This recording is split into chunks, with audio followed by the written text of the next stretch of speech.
You're listening to Three Things to Know with Stephanie Haney, with experts and insiders on what you need to know in Northeast Ohio. Hi, everyone. Welcome back to Three Things to Know. I am your host, Stephanie Haney. As always, super excited to have you here with me. And we got a couple special things happening for you this week. These are some bonus episodes of the Three Things to Know podcast. Now, if you are new here, I have been following along the journey of Michael Allio from Akron on The Bachelorette while he's trying to win the love of Katie Thurston, or he was trying to win the love of Katie Thurston because he just made a pretty abrupt exit from the show this week. And I am very excited to say that Michael Allio is joining us on the podcast next, so stay tuned for that. That's coming very soon. But today I am talking with another member of the Bachelor Nation family because it just so happens that he is joining us in our little corner of the world this Friday, July 30th.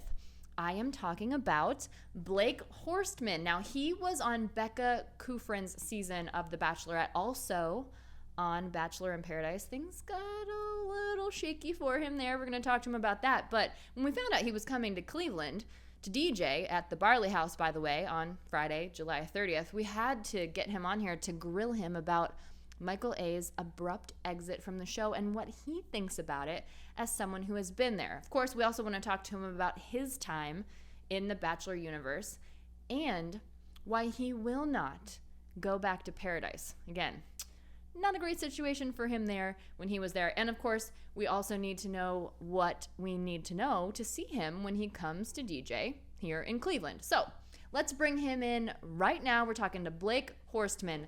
Blake, thank you for being with us today on the Three Things to Know podcast. Absolutely. Thanks for having me. I'm excited. We are very excited that you are coming to Cleveland this week on Friday. You'll be DJing at the Barley house. Have you been to Cleveland before? So I've been to Cleveland once a long time ago. I mean, back when LeBron was playing there, I went to a Cleveland Cavaliers game, I remember. But it's been a while, and it was in the winter. It was in the winter, so it's my first summer experience with Cleveland. I'm sorry about that. I'm really sorry about that. Well, we are definitely excited to have you back. Lots to talk about. We're going to talk about you coming here to Cleveland in just a little bit. But, of course, right now there's a season of The Bachelorette happening, so we want to talk to you a little bit about that. Following you on Instagram, love your Blake's Bachelorette recap. Thank you. Those are fun. They are so fun. And, we've got a local guy that's on the season, Michael Allio, so we have to talk to you about that. What do you think about him leaving last night? Yeah, so I'm a big Michael fan. I think most of America is. He has stolen the hearts of America for sure. It was sad. It was very hard to see him leave. I think him and Katie had a real clear connection, and they really do care about each other, cared for each other. And it's never easy. Like, I've been in that environment. That environment is incredibly difficult, and it's hard to leave. It is. Like, I'll never forget when I got my phone given back to me after the whole thing, and I was like in tears because I got to go back to the real world. It's like, dang it, I can't imagine how much he was missing his son. Obviously, I have no children, so I don't know what that's like. But I can't imagine. It must have been incredibly difficult. Especially that last conversation with his son was just so much. Like when he was like, maybe daddy doesn't, want to see me or something. And I was like, so hard to watch. So I feel for him. It's such a hard situation because that environment is already difficult. And then to have your son back home, it's got to be hard. And I think it was a hard decision for him. But I think he made the right one. Don't get me wrong. I think him and Katie, like I said, have a great connection. But I don't know if he would have been there standing at the end. You never know. But I think she's got better connections with a couple other guys. So I think it was the right decision on his part. All right. Well, of course, being from here, we are just like Bachelor Nation and much of the country, of course, big Michael A fans.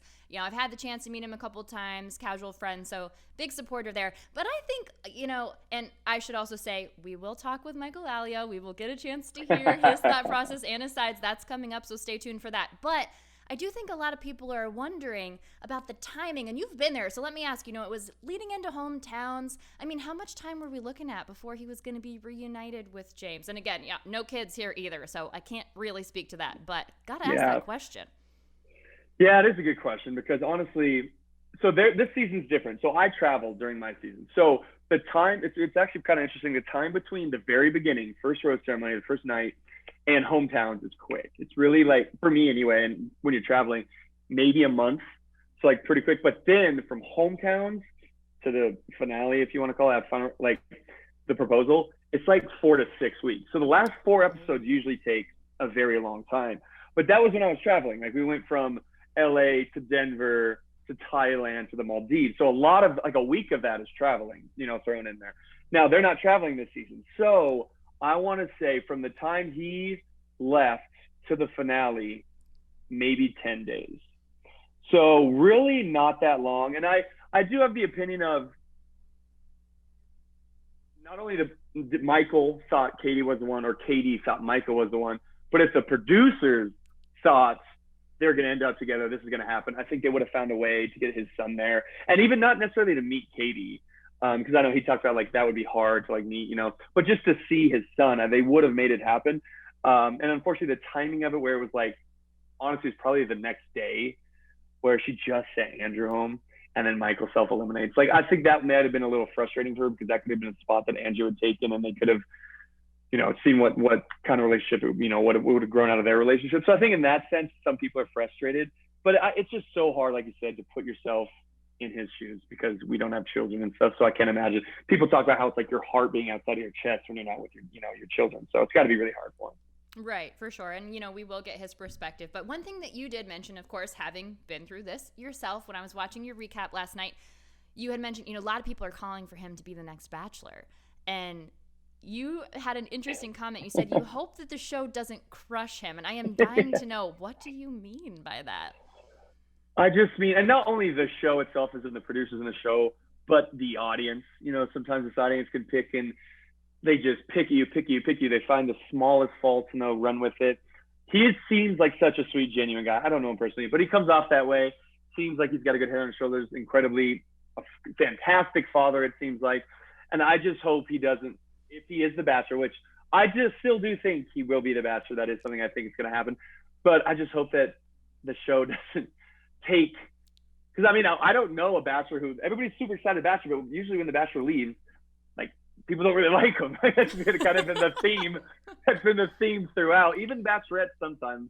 But it's really hard to stay, you know, I don't know, a fan fave, if you will, when you're the Bachelor. And I just hope, he just seems like such a sweet, genuine guy that sometimes those producers can be very, very, they can mold him into what they want, and that can be very dangerous. So, we'll yeah. For him. Oh, for sure. I mean, and just thinking about just dating life in general, kind of the mistakes that you make just in your personal, non-televised dating life, to be in that magnified scenario where it's coming at you like in all these directions. I don't think I would want to do it. I don't think I would. No, it is incredibly difficult. And I don't think people understand how hard it is for the lead. Like, you get like 2 to 3 hours of sleep a day. You're trying to deal with all these different relationships where they're talking about their trauma and what they've been through. And like, you're trying to like, it's incredibly difficult to be the lead. Sure. Well, and even not being the lead, you know, you made it very far in your experience on The Bachelorette with Becca Kufrin. Now you have a lot of things going on. You have your own podcast, your Behind the Rose podcast, you're traveling around, you're DJing. So that's another thing too. So what is that like to get all of that attention just kind of like overnight? Oh God, I can't even put it into words. It's the strangest feeling in the world, because not only do you literally overnight, like I'll never forget, I think it was the first episode was kind of the second episode of my season. I got the first one-on-one date, and it was like all of a sudden everywhere I went, it was like everybody was recognizing me, asking for pictures, and it was like overnight. And in a weird way, you're like, why? You know, like I'm not an athlete, I'm not an artist. You know, like it was like a weird moment of like, why do these people like me? Basically, all I did was fall in love on TV. You know, and that's kind of like a weird thing.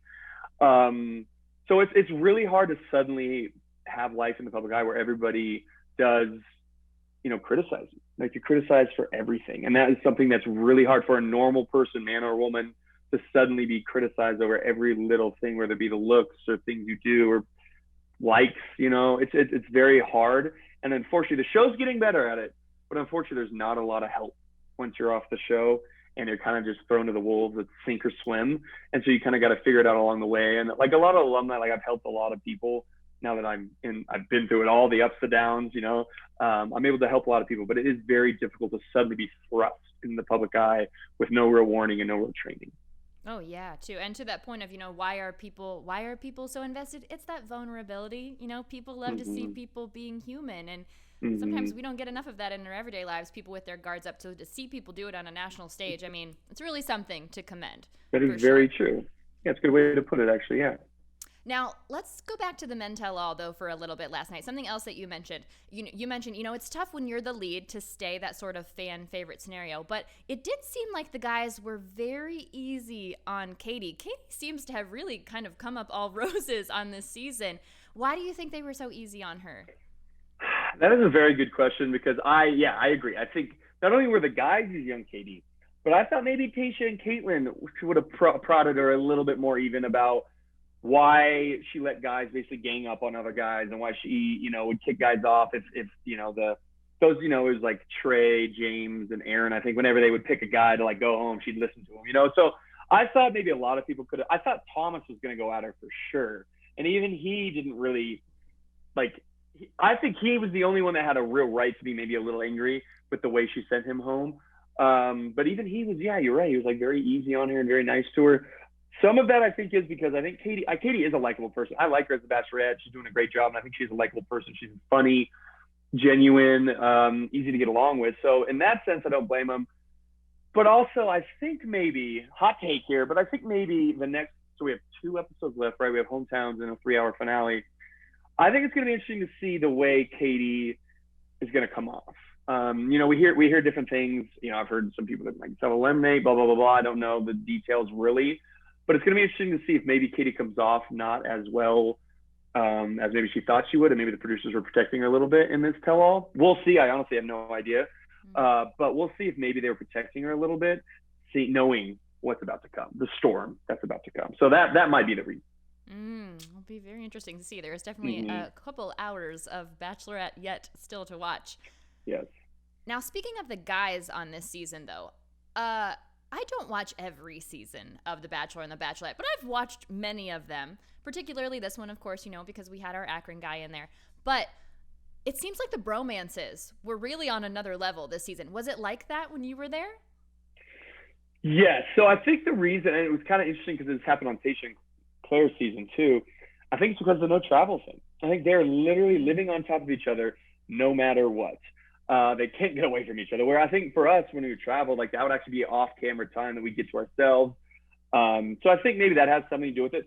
But every season, and it's so funny, they're all buddies now, but come a year, 6 months, a year from now, there'll still be a few friendships. They're gonna be like my season. Honestly, the only person I still talk a lot to from my season couple is Jason Tardik, Clay, and that's kind of it. Chris Randone here and there, but that's kind of it. So everybody's friends at first, and then life gets in the way, and then Paradise happens. There's some drama there. I'll never forget we had a huge group chat with all of our guys, and then slowly it dwindled, So this always happens. But once the real world comes back in, into play, everybody gets back with their lives, and Paradise happens.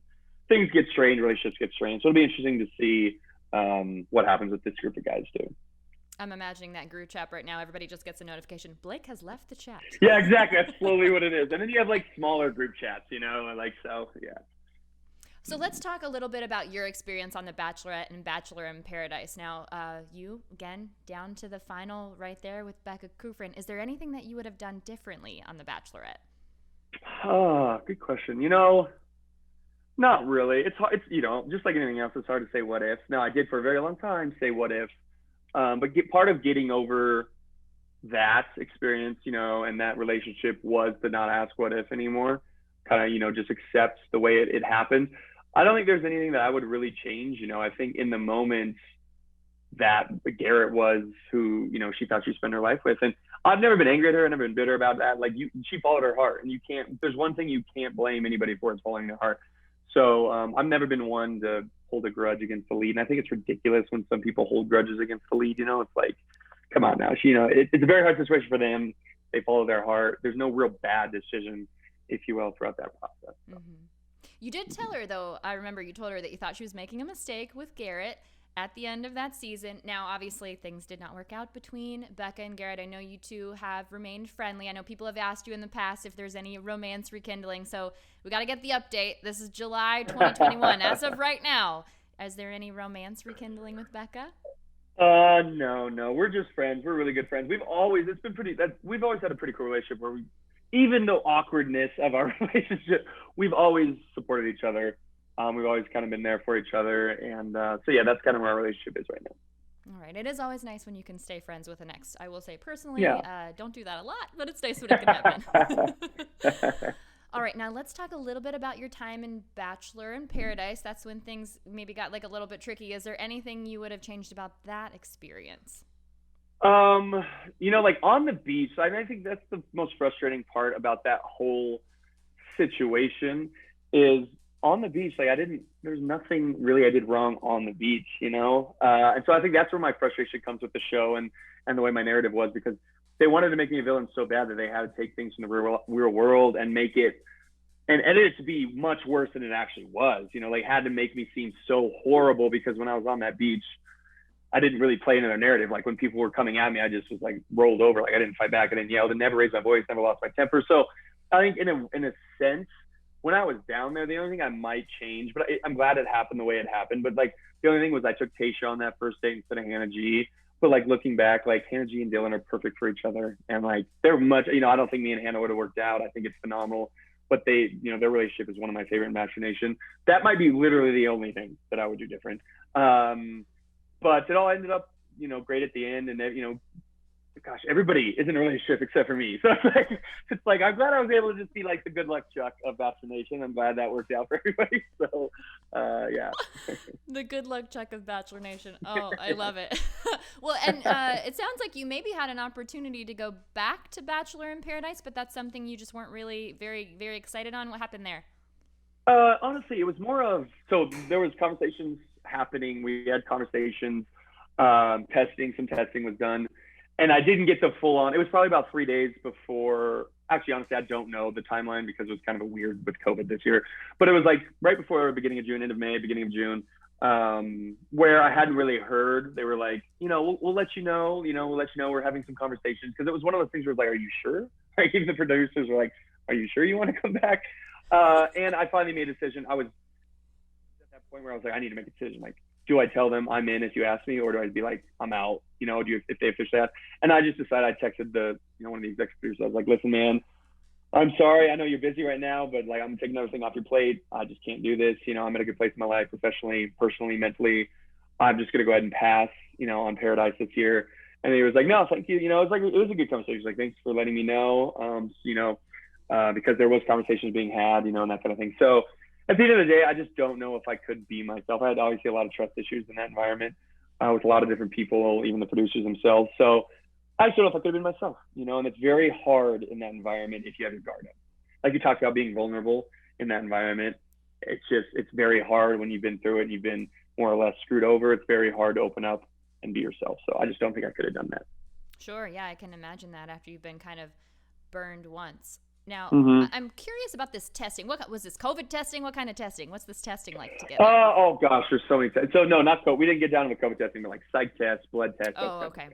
Gotcha. Yeah. All of that stuff. Now, I know you said from some of the guys on your season, you talked to a handful of them, but it really does seem like, just looking on social media, it seems like whether you were on The Bachelorette 10 years ago or Bachelor in Paradise 2 months ago or whatever, it seems like people kind of like buddy up. Are there any people that you're really close to that weren't necessarily part of your seasons? Oh yeah, absolutely. I mean, so Chris Patowski lives here in Denver. And I met him in Paradise. We're good friends now. Ben Higgins, me and Ben Higgins are very close. He lives here in Denver as well. He's been a shoulder to lean on. He's obviously also seen the ups and downs of Bachelor Nation.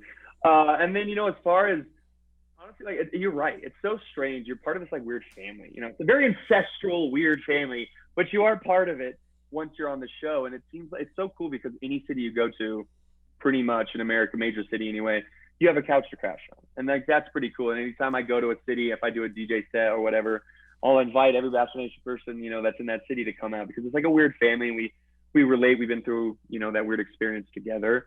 And I slid into Michael's DM. So Michael, hit me up, come out to Cleveland, come to the show Friday night. I'm trying to get him. I don't know if he will. But yeah, it's a cool thing. I'm really close to a lot of the girls. Kelsey, Victoria Fuller, Kelly, Elise. Me and Elise are very close. So it's a cool family to be a part of. I was going to ask that question too. I was like, he's coming to Cleveland. Michael just got eliminated. Did that just kind of time up? Did that have anything to do with it? So actually, I had no idea that he was in Cleveland until last night. I was on a podcast for my or episode for my podcast, And I was with Sydney, and she was like, "Do you know Michael lives in Cleveland?" I was like, "Shut up!" I was like, "I'm sliding into DMs right now." I was like, "That'd be so cool to meet her," but we'll see. I'm sure he's very busy right now. That's true. He is. And he's in Akron, so it's, it's a little outside, but it's pretty close. It's like 20 minutes. So. Oh, yeah, that's not bad. Okay. Yeah, so he could get here if he can get a sitter. I'm just saying. Yeah, exactly. I was like, he has a son. Can't exactly bring the son to the club, you know? That's true.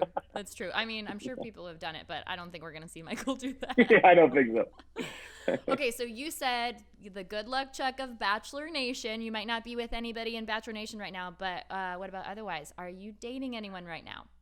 No, I don't have a girlfriend right now. I am out there dating. It took a while for me after Paradise to kind of get back out there and be willing to like meet people. But I am in a good place and I'm ready to meet people. I've gone a few dates here and there. Nothing's really stuck, if you will.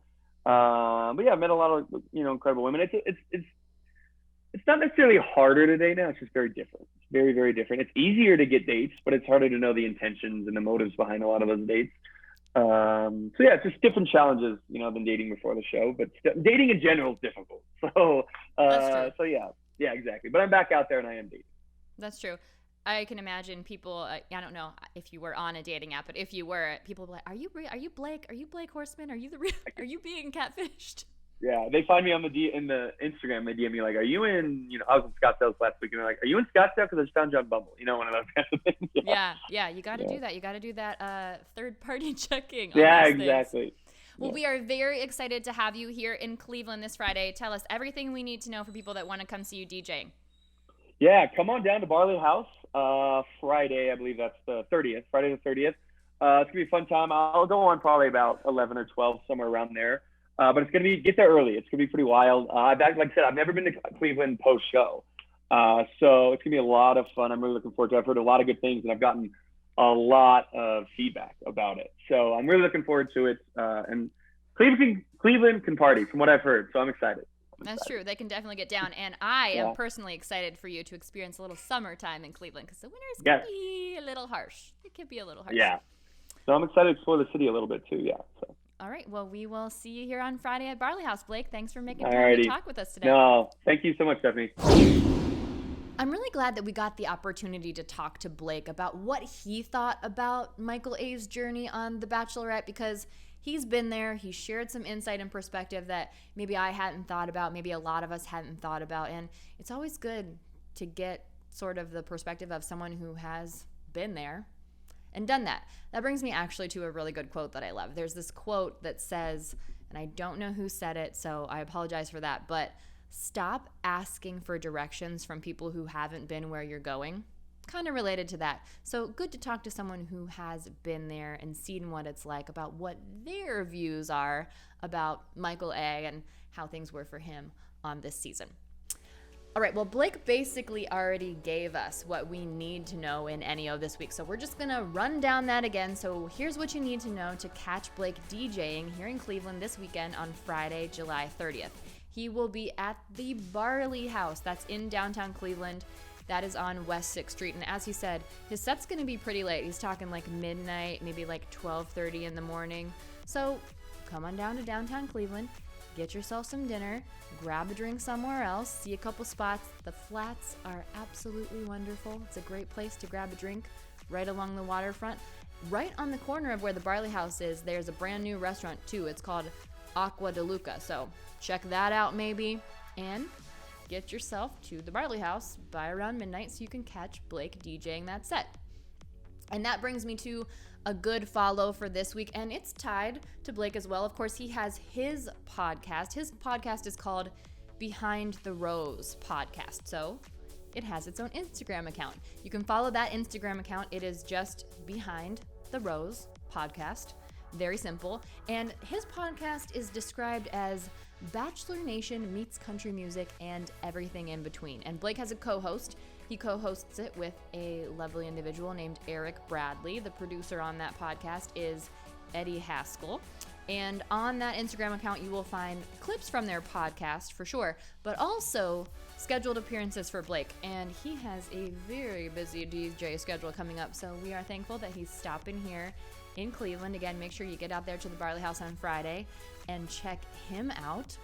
And the next podcast that we have for you, make sure you stick around, subscribe, because we've got Michael Allio talking to us next. We are going to ask him all of the burning questions, all of your burning questions about what it was really like being on The Bachelorette and what his next plans are. And of course, we're going to talk to him about what it's been like to be reunited with that beautiful little boy, his 4-year-old son, James. So stick around for that. That's coming up next. And if you like the show, please leave a rating and a review. And I will see you next time with Michael A. on the 3 Things to Know podcast. Thanks for listening to 3 Things to Know with Stephanie Haney from WKYC Studios. Subscribe now to stay in the know.